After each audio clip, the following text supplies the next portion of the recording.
Part 1. Have you ever stood in a room and realized the foundation beneath your feet was crumbling? That was me at 35, chopping onions in our Denver kitchen, the divorce decree sitting on the counter like a half-forgotten receipt. Rachel and I had built a life together, 6 years of holding hands through grocery store aisles, 2 years of I do, and I was certain love would steer us clear of the shoals. But then Kelly, Rachel's college best friend, spun a lie so convincing that Rachel believed I'd cheated, and just like that, everything shattered. Back when we met, Rachel introduced me to Kelly over margaritas at a dive bar. Kelly swaggered in, loud laughter propelling her through the door, every eye following her as if she owned the place. She flicked her dark hair back and sized me up in one glance, like a detective hunting for my flaws. "Nice to meet you," she'd said with a tilt of her chin that dared me to disagree. Rachel beamed, calling her my rock, and I reminded myself, she's part of the package. 3 years later, I proposed in our shared apartment during a snowstorm that left Denver streets empty. Rachel's eyes lit up brighter than the string lights we draped around our living room. Planning the wedding felt like mapping out the rest of my life, until Kelly staked her claim on every decision. First, it was the color palette. Soft grays and dusty mauves? Boring, she declared at our first bridesmaid's dress fitting. I shrugged. Who picks wedding colors for the giggles? Next came the catering. We absolutely must have vegan options, she insisted. Half your guests probably won't touch meat. I counted on my fingers, maybe 2 vegetarians in the whole guest list, and gritted my teeth. But nothing prepared me for Kelly's grand entrance demand. She flounced into our planning meeting and announced, I deserve my own moment down that aisle. I've been through every breakup, every crisis with Rachel. She crossed her arms like a queen staking territory. I nearly laughed, but the look on Rachel's face froze me. She gave a slight nod, lips pressed into a smile. I watched her cave, heart sinking. This is our wedding, not hers, I told Rachel later in hushed tones. Her eyes flickered with guilt. It's just one thing, she whispered, if it makes her happy.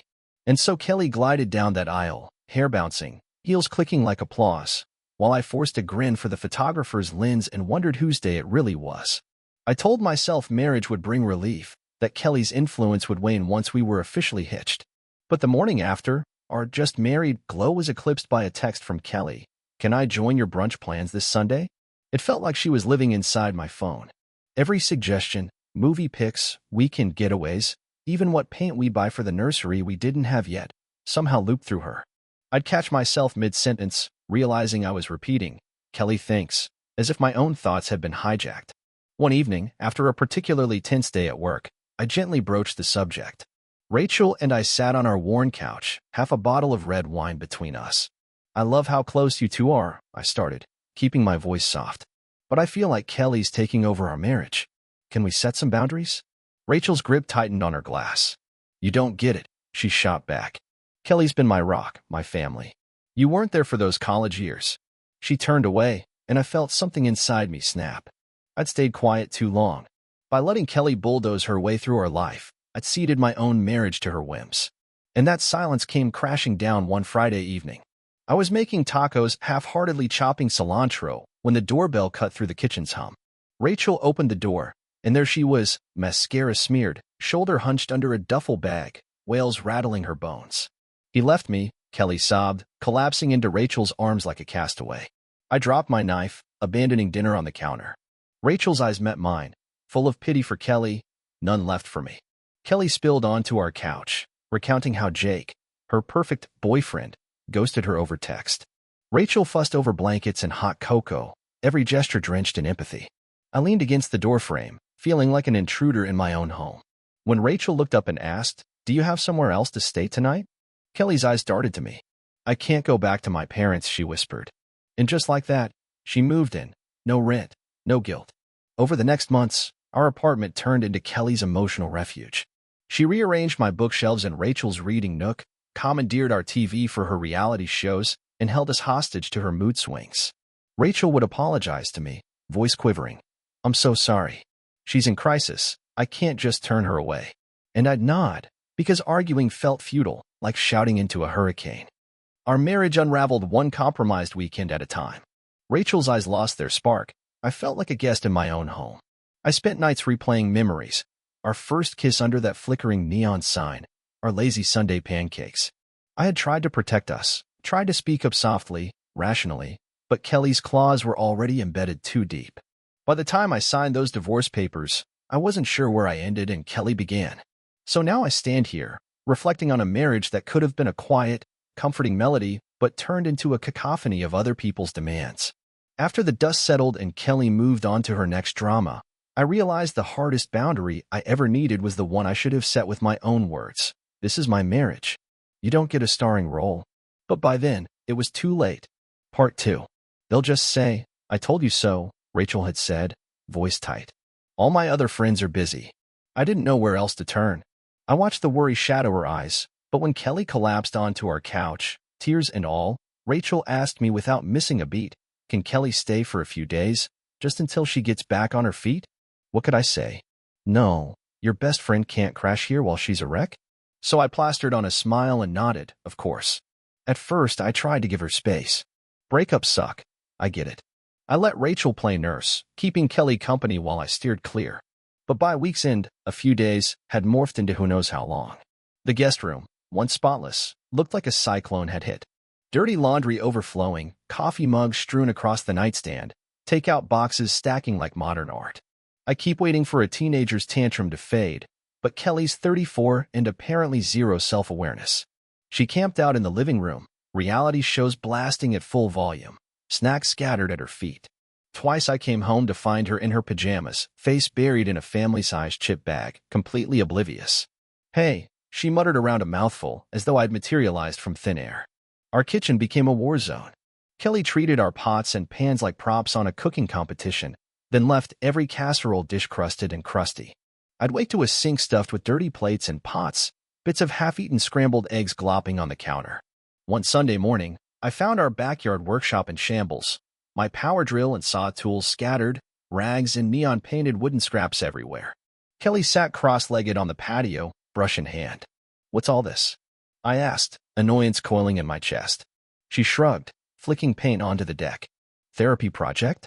My counselor said I should try something creative to process my emotions." "You used my tools, without asking," I said, voice flat. "I thought you wouldn't mind," she replied, as though creativity grants carte blanche. That was my breaking point. I stepped inside and found Rachel in the kitchen, coffee in hand. "She has to leave," I said, tone softer than I felt. "I'm done asking nicely." Rachel blinked, surprise flickering in her gaze. "What happened?" "She's turned our home into her personal playground." I watched her struggle between loyalty and reason. "I've been patient for a month. This isn't working." Rachel rubbed her temples. "Okay, I'll talk to her again." But I couldn't leave it all to her. That evening, I sat them both down in the living room. I opened gently. "Kelly, we love you, and we wanted to help. But a month ago you said, just a few days. You've overstayed your welcome. You need to find another place."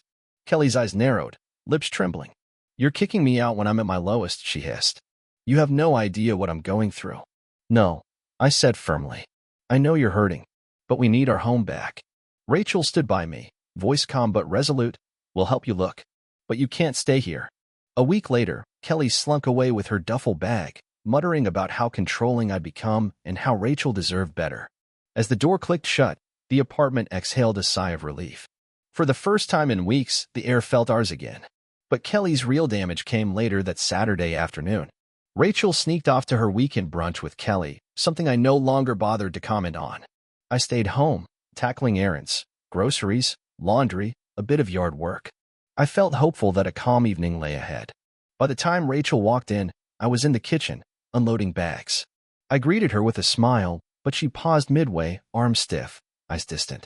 "Hey," I said. No response. She slipped past me and disappeared into the bedroom. I stood there, a bag of apples in hand, wondering if I'd done something wrong. Maybe she was tired. I shrugged and finished unpacking. All evening, Rachel hovered behind closed doors. When I knocked softly at bedtime, she mumbled, "I'm fine," barely lifting her head. I climbed in beside her, but she curled up on the far edge of the mattress, back turned. Under the dim lamp, I felt the bed shrink between us.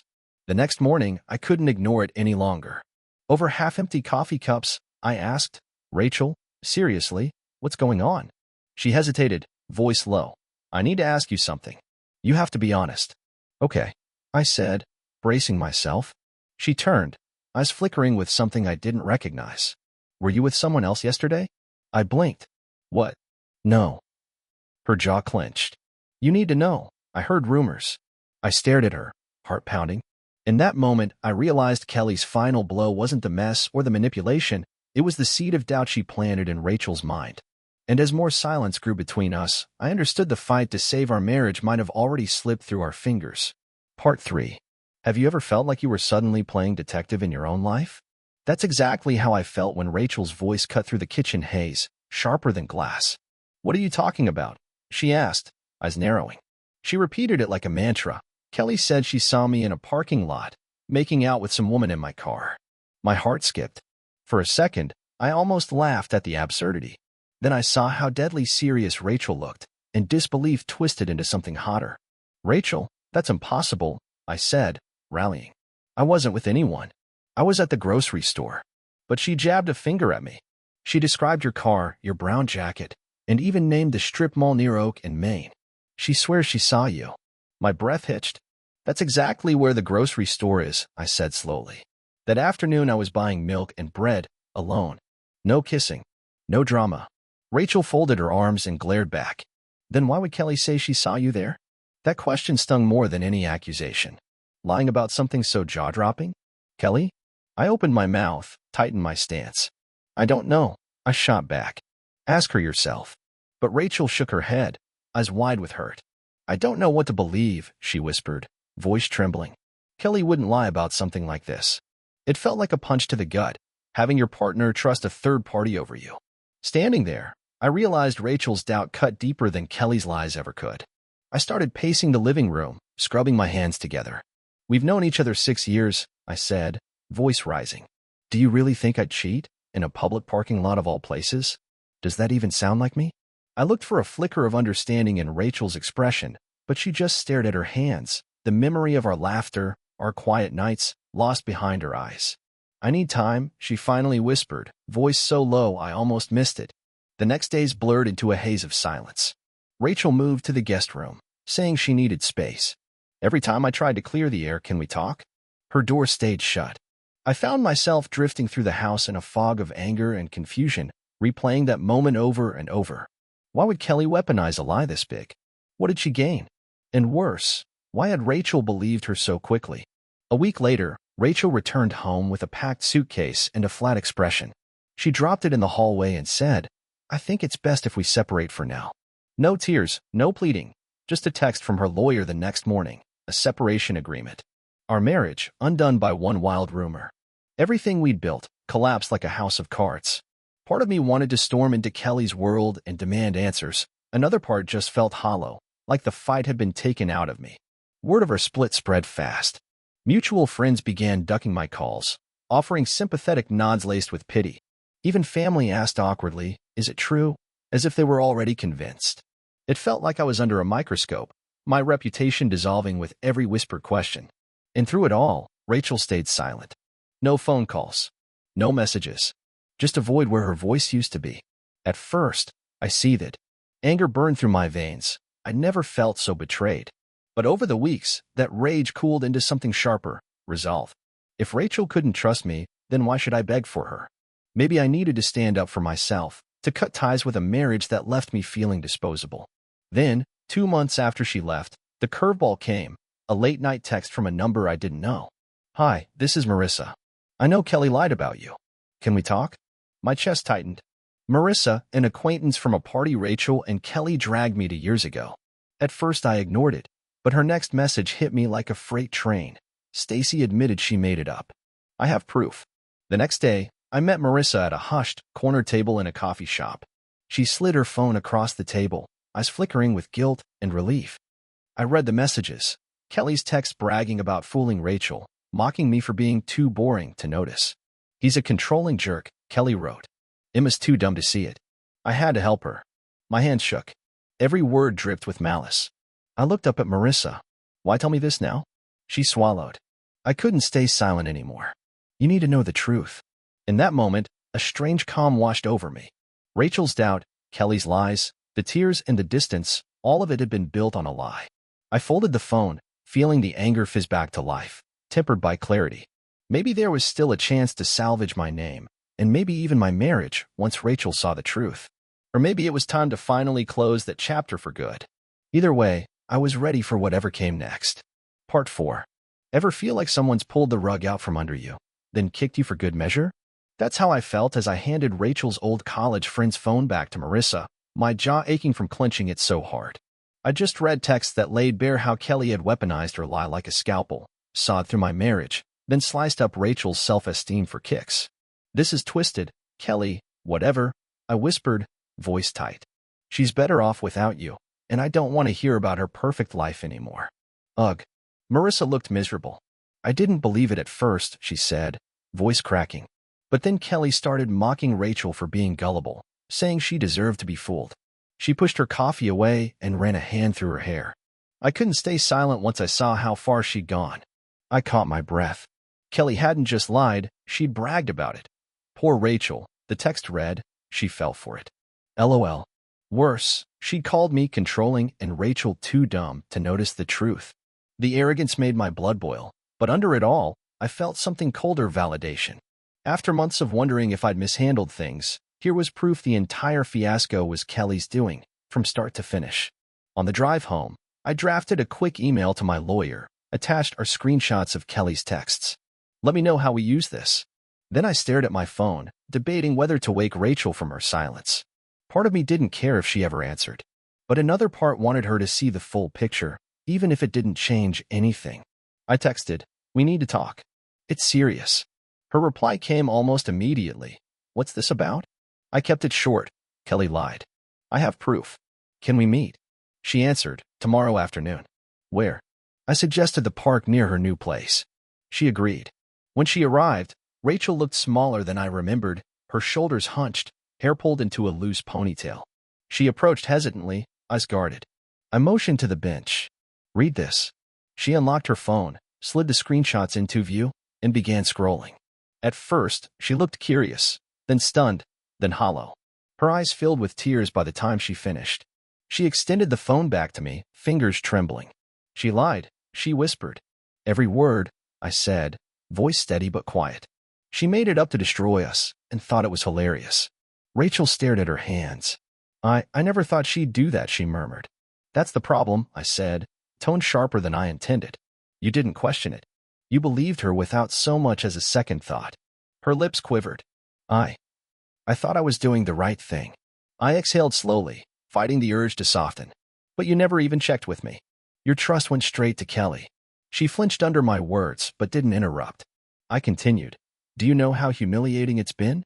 Friends avoiding me, family throwing sideways glances, because one lie in her mouth ate me alive." Tears streamed down her cheeks.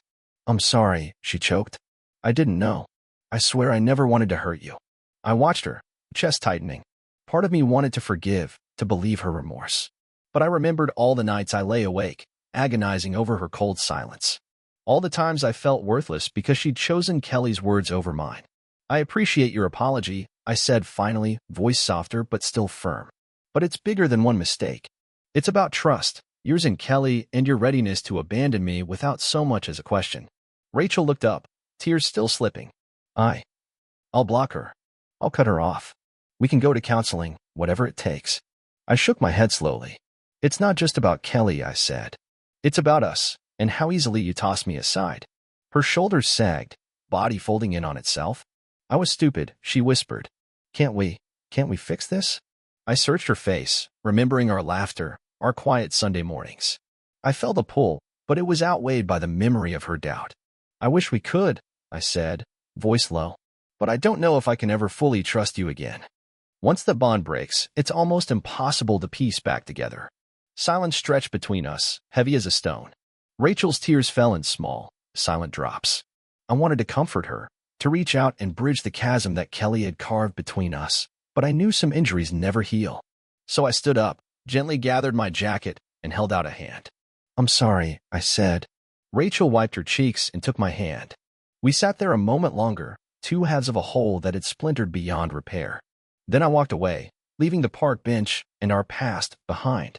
Part 5. Ever had your world flip on its head so hard that you can't even remember what ground felt like? That's where I was as I stood up from that park bench, looking at Rachel curled into herself, tears tracing slow rivers down her cheeks. Every ounce of sympathy I'd held onto evaporated. I swallowed, voice steady. I think it's best if we both move on, I said, shoulders squared. I wish things could have been different, but this is where we are now. Rachel didn't reach out. She just sat there, her sobs muffled in her hands. I turned away and walked off, each step lighter than the last. For the first time in months, I felt a flicker of control in my life again. That night, my phone lit up with a long, desperate text from Rachel, apologies, begging, promises she'd change, do counseling, anything. I didn't respond. There was nothing left to say. Kelly's lies had triggered the collapse, but it was Rachel's willingness to believe them uncritically that really shattered us. I wasn't about to rebuild on broken trust. The next morning, I forwarded those damning screenshots to a handful of mutual friends who'd quietly drifted away after the split. No commentary, just the unfiltered messages. Within hours, my phone buzzed with apologies and messages of support. I can't believe Kelly stooped that low, one wrote. Another, so sorry for doubting you. You deserved better. That validation was a bomb, but I wasn't interested in reviving those friendships. Anyone who'd so readily accepted the worst about me didn't belong in my future. As for Kelly, I decided not to waste my breath confronting her. What would I say? Look at what you've done? She already knew the damage she'd inflicted, and I wasn't giving her the satisfaction. A few days later, I heard through the grapevine that Kelly's social life was imploding. One friend, Sarah, called me with a laugh in her voice. You're not going to believe this, but Kelly's been blacklisted from our group. Apparently, once the screenshots circulated, in large part thanks to Marissa, everyone started distancing themselves. Kelly had tried to defend herself, claiming she only tried to help and calling me controlling, but no one bought it. She's completely spiraling, Sarah said, posting these meltdown rants about how she's the real victim and how nobody appreciates the truth. It's pathetic. Curiosity got the better of me, so I checked her social media in incognito. Sure enough, there were multiple posts painting herself as the martyr who stood alone for truth. Comments piled on. You didn't help. You ruined a marriage. Maybe take a look in the mirror before blaming everyone else. And my favorite, someone had even coined a nickname, #KarmaKelly. Meanwhile, Rachel's life wasn't faring much better. She'd moved back in with her parents, and the tension at home was palpable. I heard from a mutual friend about one particularly brutal dinner argument. Rachel's mom, who'd always harbored doubts about Kelly, finally unleashed. You threw away a good man for a liar. How could you be so stupid? Harsh, but fair, I thought. Rachel tried reconnecting with some old friends, but most were hesitant. I wish her well, they told Sarah, but we saw how easily she turned on him. Sarah said Rachel looked haunted, like she'd lost something she could never reclaim. A few weeks later, the professional fallout began for Kelly.